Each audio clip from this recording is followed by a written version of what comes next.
Regardez-moi cette superstar, Jeffrey Quentin-Arcou, des Alouettes de Montréal. Bonjour, Salut depuis la galerie.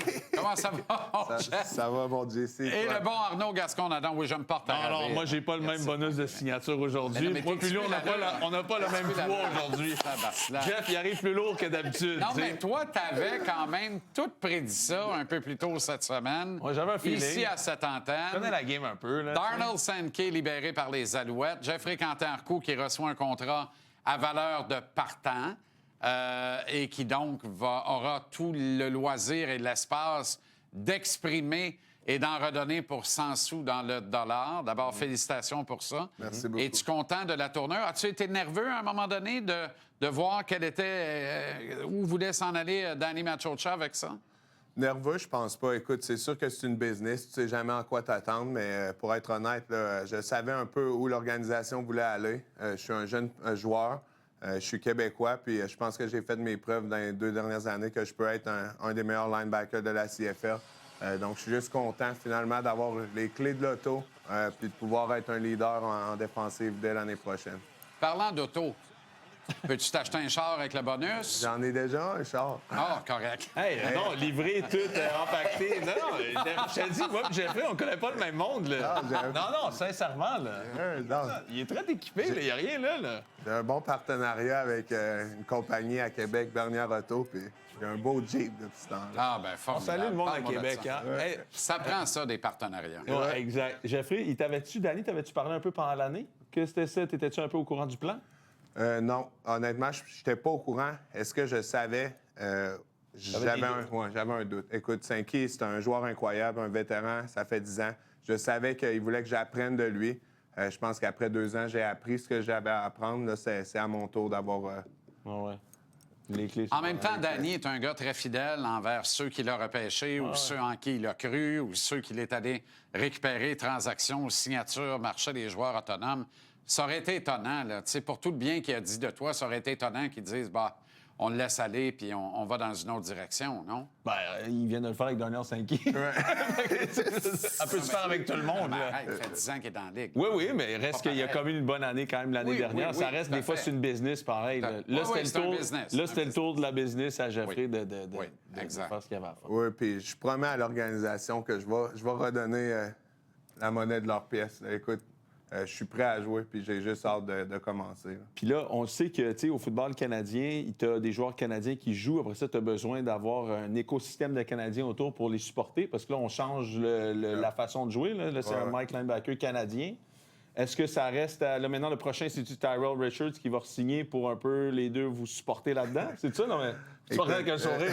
On n'a pas préparé ça en passant. non. OK, Écoute, tu sais, Tyrell, c'est un de mes meilleurs amis là, dans l'équipe, puis c'est sûr que... Avez-vous joué à Syracuse ensemble? Oui. OK. Écoute, puis vraiment, on est comme ça, moi puis lui. Fait que c'est sûr que je le pousse vers re-signer avec les Alouettes de Montréal. Mais écoute, c'est sa décision.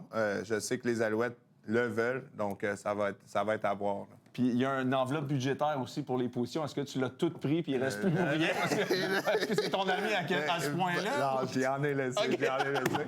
C'est Tyson qui nous en a pas laissé. Ben, lui. Lui, il a appelé personne, lui. Tu pouvais tout rentrer chez vous, c'est moi qui le prends. Oh, ouais. Ça a-tu été énervant, justement? Tu sais, quand tu vois cette signature-là, puis là, toi, t'es sur le deck, puis t'attends que ton tour arrive, que le train rentre en gare, tu dis, lui, viens-tu de ramasser la moitié de la tarte? Puis, Non. là, on est 8 sur l'autre moitié.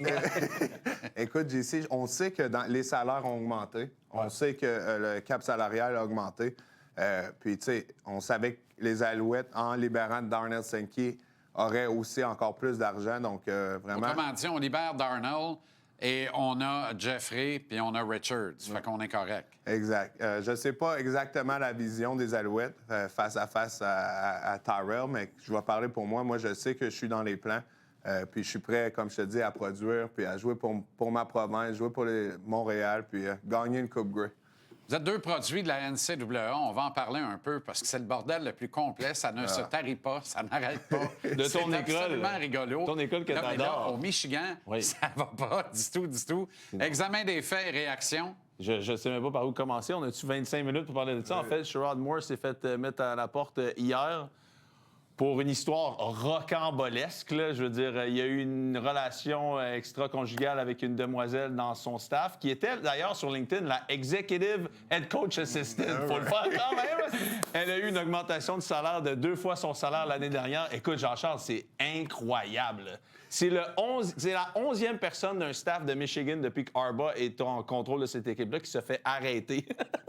Non, mais faut le faire quand même, là. Harbaugh n'est plus en contrôle de cette équipe-là. Depuis son époque, Non, c'est le exact. 11e staffer. Exact. Il y a eu Connor Stallions. Exact. Il y a eu là, l'histoire à Sherrod Moore. Écoute, c'est comme... Et on est loin du curé, le vénérable Lloyd Carr, là, qui a régné sur cette université-là. Non, mais- Un petit peu trop longtemps, mon goût, si vous voulez Mais il y a pas. d'autres curés comme Joe Paterno aussi que ça a Ah non, mais volé là, quand ça, même. c'est une autre sorte de curé. Ça a volé pas mal. Ça a volé Paterno pareil. à Penn State. C'est mais- quelque chose quand Ouais, même. Là.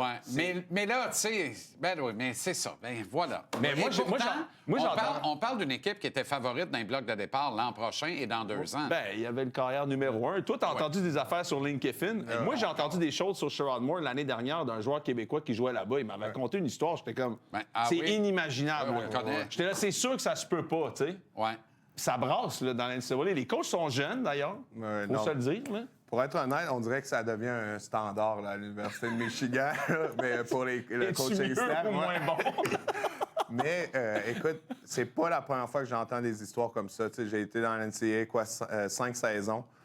Puis, tu sais, chaque saison, si c'est pas les coachs, tu le sais qu'il y a un assistant coach quelque part qui parle avec une fille sur le campus. Faites de quoi quelque part. Tu sais, fait que, Incroyable. OK. Parlons du classement maintenant. Restons sur le plan football, mais Oui. le fameux classement qui est aussi un bordel à chaque année et qui provoque des débats par-dessus des débats. Est-ce que ça a du sens ou ça n'en a pas, Jeff? Pour moi, c'est difficile. Pour la NCAA, comment tu veux classer les 12 meilleures équipes de la Ligue quand tu as une équipe dans le top 12 qui bat une équipe qui n'était pas dans le top 12, mais elle ne mérite plus leur place. Tu sais, tu regardes à Notre-Dame, je pense que c'est eux qui ont step out du bowl game. Oui, exact. je Ouais, on pense est que- rendu à 11 clubs qui se tapent des bowl week. C'est phénoménal, Du ça. bowl week. C'est là. phénoménal. Ça n'a pas de bon sens. Mais tu sais, comment tu classes les 12 meilleures équipes? Il y a trop d'équipes. Comment tu classes les C'est 12? ça qu'on a discuté plusieurs fois, c'est d'essayer de peut-être réinventer, en tout cas, la NCAA, peut-être faire une division 1, division 2, division 3, mettre tout le monde dans le même bateau, je sais pas. Mais c'est sûr qu'en ce moment, c'est très difficile. Toi, t'aurais-tu aimé ça que ton équipe step out d'un bowl comme ça? Non. Un bowl, c'est une expérience extraordinaire. C'est un 13e match, premièrement. Ouais. Après ça, tu gagnes, tu as un ring, puis tous les bowl games que tu as, les cadeaux que tu as, Ah ouais, c'est ça, puis ça vaut de l'or Attention, pour les cadeau, jeunes. oui, maintenant, c'est permis. oui. Merci, les boys.